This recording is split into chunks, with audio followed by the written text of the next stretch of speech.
Yes, this is the way it was. The three of us besieged in the college library. Then suddenly to find out that one of us is a traitor. Sit down, Josh. Don't be a hero with a broken head. Open the door, Josh. Johnny, I said open it.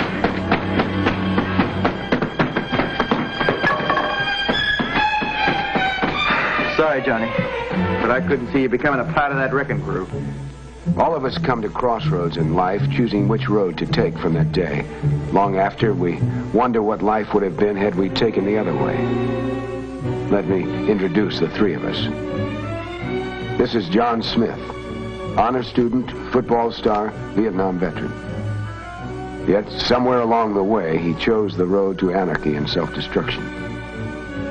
This is one of his ancestors, Jonathan Smith, who gave his life for his country back in 1776. I am Sam Hardin, History Department, this university.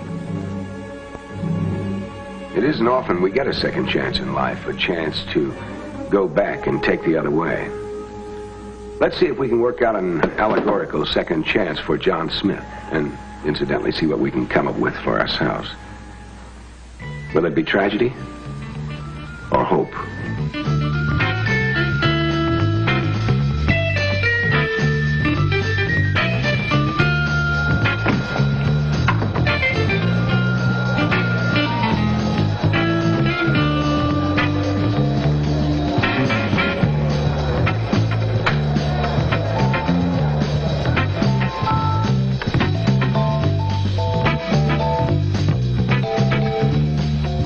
To go back a ways, back to when John Smith came in here tonight, we had reason to think he was here to protect the valuable medical books from the rioters. Imagine the shock when we find he's really here to let the rioters in. Now, why should a normally decent, normally intelligent young person like John Smith choose the road to communism over America and freedom? For one thing, our youth of today are the object of the most extensive, intensive, diabolical campaign ever conceived. Organized and directed by our and their worst enemies. On many of our nation's platforms, radical speakers make a well-paid living going around, many of them subsidized by the communists, telling our young people what's wrong with America. On such a platform, we have seen many self-proclaimed communists and revolutionaries, radical spokesmen for various groups and professions, and sometimes even prominent political figures, all joining in a movement with which the subversive communists plan to destroy America.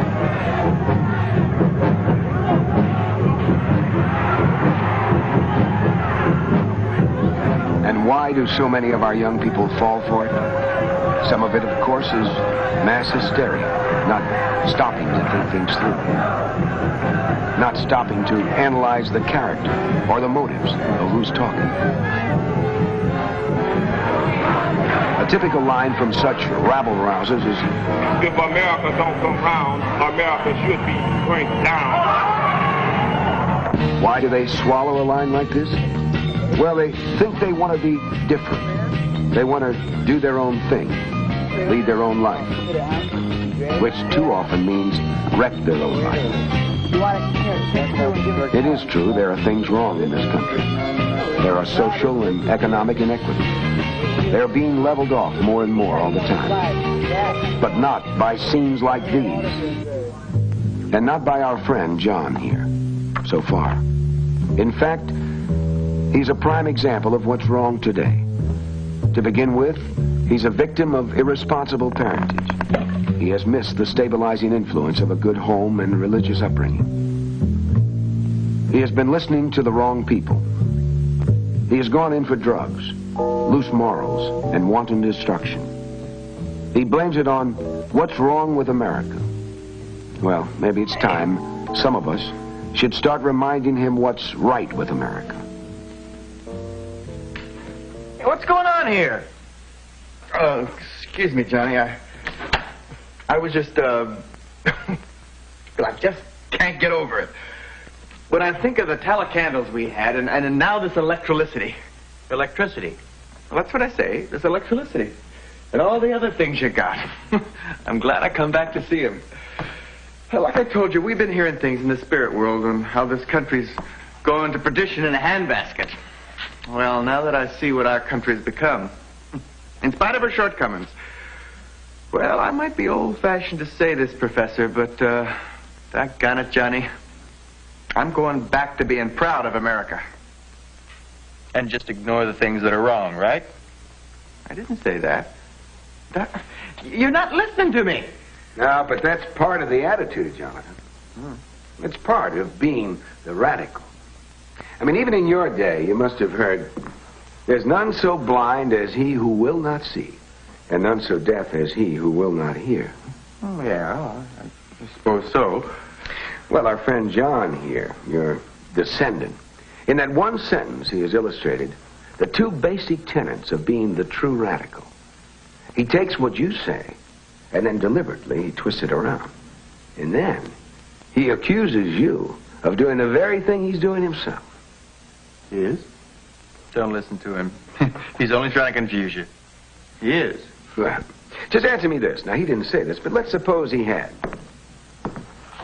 You imply that it's wrong to ignore all the things that are wrong in this country. Well, of course it's wrong. All right, then why isn't it just as wrong to ignore what's right in America? Because there's more wrong than right. Oh, no, come on now, John. Look, you've got a notebook there. Just make note of some of the things that are right, huh? All right, now, how do you judge a country? Where should we begin? Maybe we ought to start with the number of people that want to move here compared to the number of people that want to get away, huh? Remember, there are no walls or barbed wire to keep people here who don't want to stay.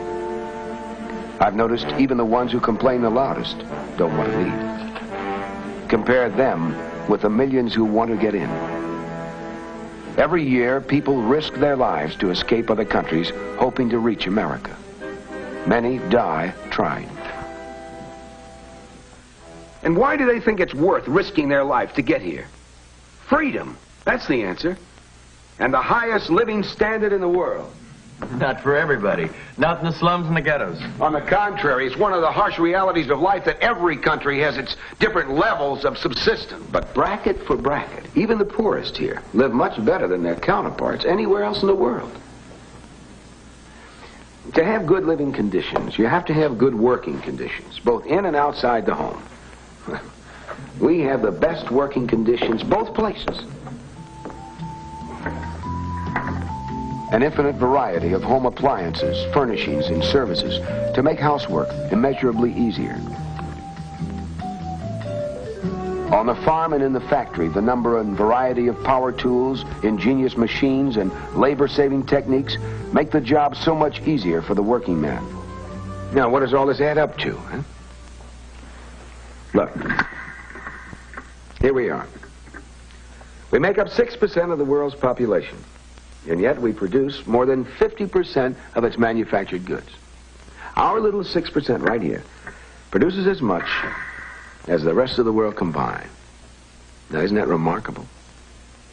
The average American citizen's living standard, measured in wealth and purchasing power, is twice that of the average citizen of other countries, 3 times better than most countries, and 4 times better than Russia. Now, doesn't that begin to tell you something? Sure, if you want to measure greatness by purely selfish materialism, sure. All right, then how do you want to measure it? Well, there are other values, you know. Now, wait a minute, just a minute. What's wrong with this type of materialism? I mean, it's the difference between life in the jungle and life in civilization. And what other values are you talking about anyway? Cultural? Ethical? Yeah, among others. Well, it's materialism that fosters those values, among others. Materialism provides the money with which we can build and equip the most schools, the most churches, the most hospitals, the most libraries, and the most research centers. And as for being purely selfish, John, come on, use your intelligence. You know that the communist line is based on the big lie. They pull off some fiendish, indefensible act against a helpless nation or individual, and then they shout down world criticism by pointing at us and calling us capitalistic aggressors. For example, they suddenly attack Hungary. America protests, whereupon they accuse us of imperialistic provocation. Or another example, there's an earthquake or other catastrophe, perhaps in a communist country.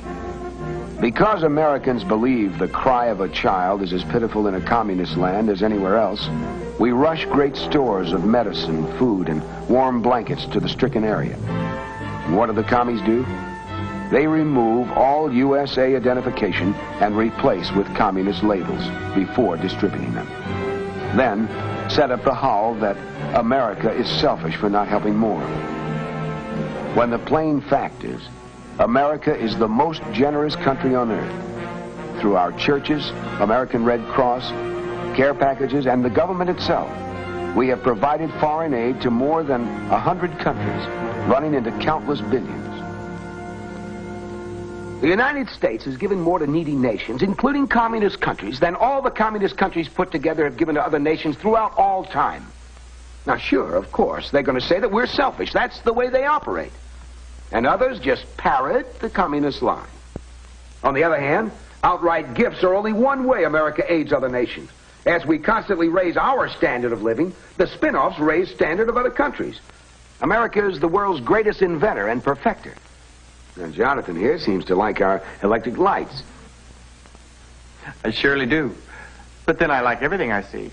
Well, I think that makes a very good example. I said we were inventors and perfecters. Now, we didn't invent electricity. But the basic facts of electricity were known some 2,000 years, even before there was an America, by scientists in Greece and in England and in Germany. And for 2,000 years, nobody knew what to do with it. It remained for Benjamin Franklin to harness it. And his inventions were the basis from which later Americans invented and developed the electric light and the telephone, intercontinental radio, motion pictures, television, and so on. Hello, my honey, hello, my ragtime gal. My baby, send me a kiss by wire. Other Americans have given the world the automobile, steamships, trains, planes, refrigeration, and the mechanized home, factory, and farm, and most of the medicines now used around the world. Again, some of these were known, or at least suspected in rudimentary form, but it remained for America to really develop them and give them to the rest of the world to enjoy. And mind you, John, America is only 300 years old, really just 200 years old as a nation. And yet, these 200 years, largely due to America, has seen the development of mankind as a whole increased astronomically over all the thousands of years before that put together. Now tell me, John, what does this country have to do to rate your respect and admiration? May I say something? Sure. Well, it's done me a sight of good coming forward in time like this, to see how wonderful things have turned out.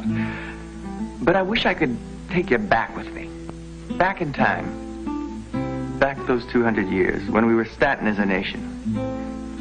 I wish you could have seen this country then. How it was pretty. Wild, but pretty. All woods and streams, and hills and valleys, with patches of little farms. At first, most of us lived on farms. Because homes were scattered, each family was closer together. And because we lived so close to the land, and close to the seasons, and growing things, well, maybe it helped us feel closer to God.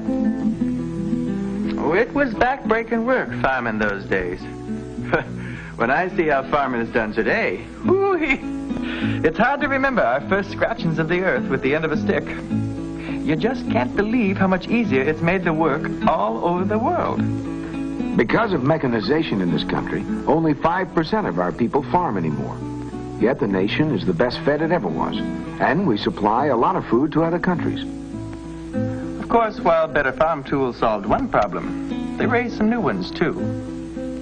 Farm workers were freed to go into other kinds of production. And other production was sure needed. But how could they go? Travel, I mean. That's right. No highways. No, but there were waterways. Now, hey, mate. I'm interrupting something, I hope. Jack. Ah, there you are, Jonathan. Gentlemen, this is Jack. Captain Jack Smith. This is Professor Haddon. Ah, Professor. Hello, Captain. Well, is this himself? It is. Here's another one of your ancestors, Johnny. Captain Jack Smith. What ho, Johnny? Hello. Oh, and a fine broth of a lad he is. Begorra, Johnny, we could have passed for twins, couldn't we now? Except for me Irish mother, who gave me this red hair. You're John Smith? No, no, 200 years before me he was. I'm Captain Jack. Captain Jack was with Rabbit Fulton. Were you the captain of the Claremont? No, but I was aboard it. Toot Fulton and I grew up together. Toot. Well, that's what we called him, us Pennsylvania farm boys. Toot was all the time dreaming up something. I mind the time he was 13. He fixed up a paddle wheel to our fishing boat so we wouldn't have to row it. He'd sit in the stern and go, toot toot. Then later he dreamed up the steamboat. In a way. Of course, there have been boats ever since Noah's Ark. The principles of the steam engine were known in Greece over 1,000 years ago and never developed, or even the two things thought of together. No, not till America. That's right. Because you see, Johnny, in America, well, people have always been free to dream and to work to make their dreams come true. A lot of American inventors worked on the steamboat. There was Fitch, and Stevens, and Rumsey, and Livingston. Of course, some of the boats weren't much bigger than rowboats, and it was a hard time they had going more than 3 miles an hour. A Green Mountain boy could walk faster than that. If he could find 3 miles of open ground. Fulton designed a special boat with a special engine. We run it from New York to Albany and back. 32 hours up, 30 hours back. But the round trip, mind you, was nigh on 300 miles. And that's something a steamboat had never done at all before. So that's why Truth Fulton gets credit for the first steamboat. That was the Claremont. Sure. But her full name was Catherine of Claremont. Catherine was the name of Fulton's wife, and Claremont was the name of her papa's farm. You see, he put up part of the money. Oh? People forget things. They forget all the other things that Fulton did to advance water travel all over the world. You see, the way he saw it in this new wilderness land, it was a heap easier to build waterways than highways. Why, he dreamed up a system for making rivers more navigable and tied them together with canals. Indeed, he even invented the first power digger to ream out rivers and dig canals. He planned the Erie Canal from the Hudson River to Lake Erie, one of the first real steps in pushing this nation westward. And did you know he built 15 more steamboats, including the Raritan and the New Orleans, that opened up power shipping up and down the Mississippi? Now, the New Orleans, that's the one I was captain of. Oh. And he worked in Europe, too, didn't he? Oh, indeed he did. He helped several countries with their river and canal systems. So you see, Johnny, America was still young, not much older than you are now. Already she was helping other countries, and she's been doing it ever since. And I don't need to tell you what better getting around means for any nation. If this nation had done nothing else, she's justified her destiny by developing power transportation for the world. Water, land, and air. And remember, all this in little more than a century. 100 years. Why, that's no time at all, when we can trace other civilizations back 10,000 years. In a little more than 100 years, this nation has given the world the steamboat, and then the railroad, And then the Model T. Oh, don't tell me. Smitty! Hello, Smitty. Meet Professor Hatton. Professor, this is John Jeremy Smith, but you call him Smitty. Pleased to meet you, Professor. Hi, Smitty. And that young fellow over there is grandfather. Well, you remembered. You couldn't have been, what was it, 7 or 8 when I died. 8, but I remember. Good boy, Johnny. Now, what's this all about, Jonathan? Well, we were just reminding him of what it was that made this country great. Who, Johnny? Well, I know him. He's my own flesh and blood. Well, he's ours, too. Just a few generations removed. Well, then why don't you save your breath for them young scalawags out there on the campus? Have you seen what's been milling around out there? Oh, we've seen him. That's why we need Johnny's help. And people like him. Well, why didn't you say so? Now, where are we at? Well, we were talking about America's contributions to the world in materialistic ways. Just a few highlights. talking about invention and transportation, and that's when you chimed in with your friend Henry and the Model T. Well, we never called him Henry. Yes, I work for Mr. Ford. Close as anyone for a spell, I guess. He's a fine man. I always thought Henry Ford was about as American as you could get. He was raised on a farm. He knew what it was like to work for a living. He grew up in a home with religious principles. Yes, and when he married Clara, they raised their children the same way. And so do their children. True.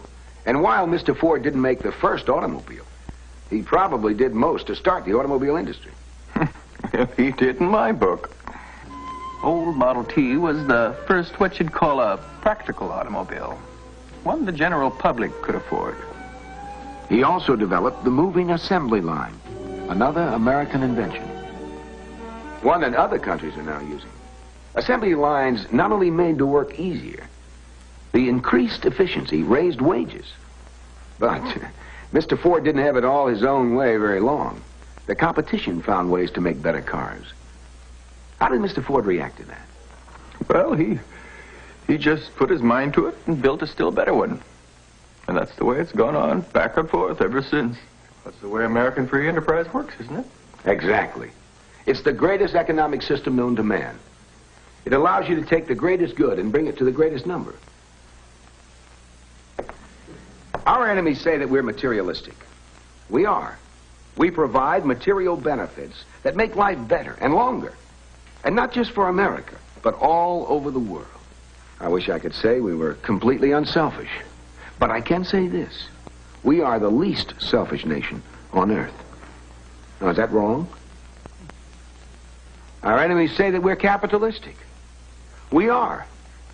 But you need capital to build schools and hospital and industrial plants, to lighten labor. The last time I was in Detroit, I was in the Ford plant. It could have been General Motors or Chrysler, but it was Ford. I saw a huge press stamping out fenders, and I asked the foreman, "How is it operated?" He told me, "The man pushes the button, and the conveyor carries them away." "Well, how much does a machine like that cost?" $500,000. "Just one machine?" Just one. Of course, not many machines cost that much money apiece. But in all American industries, nationwide, the average cost of power tools and equipment and inventories was more than $35,000 per worker. Now, American industry has put up that capital so that they can produce more and better goods, less laboriously, and in a competitive market, so that more people can enjoy more and better products. Now, that is the American capitalistic system. Is that wrong? No. Then what is wrong? That's wrong. You gotta go out there and put a stop to that foolishness. You think we can do it alone? Well, we'll never know till we try. You're not alone. I've fought for this country once. I can do it again.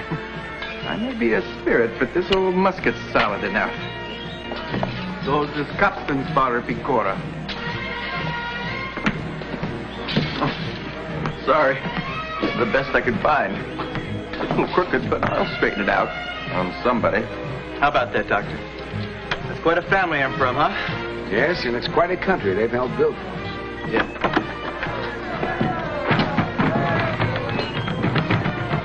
Wait a minute, fellas. What's the matter, Johnny? You've given me something better than this. We've had it all along. We just haven't been using it enough. I'm going to go out there and tell them what's right with this country. That's still our best weapon. When detractors start on what's wrong, we're going to counter with what's right with America. It may make the difference, you know, between today's tragedy and our hope for the future. Let's try it, huh?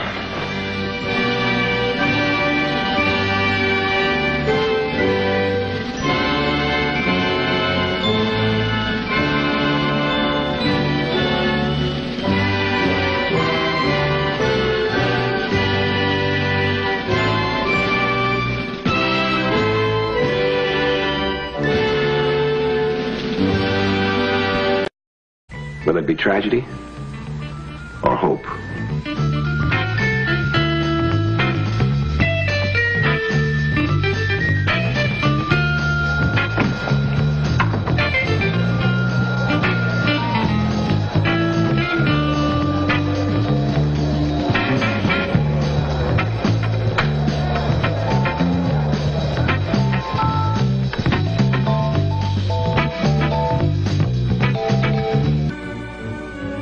This is one of his ancestors, Jonathan Smith, who gave his life for his country back in 1776. I am Sam Hardin, History Department, this university. It isn't often we get a second chance in life, a chance to go back and take the other way. Let's see if we can work out an allegorical second chance for John Smith, and incidentally see what we can come up with for ourselves.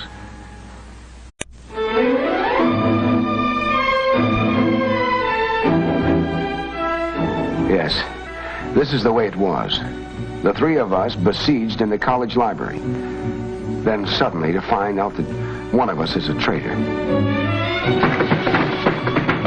Sit down, Josh. Don't be a hero with a broken head. Open the door, Johnny. Johnny, I said open it.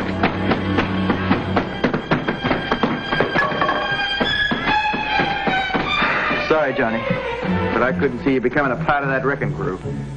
All of us come to crossroads in life, choosing which road to take from that day. Long after, we wonder what life would have been had we taken the other way. Let me introduce the three of us. This is John Smith, honor student, football star, Vietnam veteran. Yet, somewhere along the way, he chose the road to anarchy and self-destruction. To go back a ways, back to when John Smith came in here tonight, we had reason to think he was here to protect the valuable medical books from the rioters. Imagine the shock when we find he's really here to let the rioters in. Now, why should a normally decent, normally intelligent young person like John Smith choose the road to communism over America and freedom? For one thing, our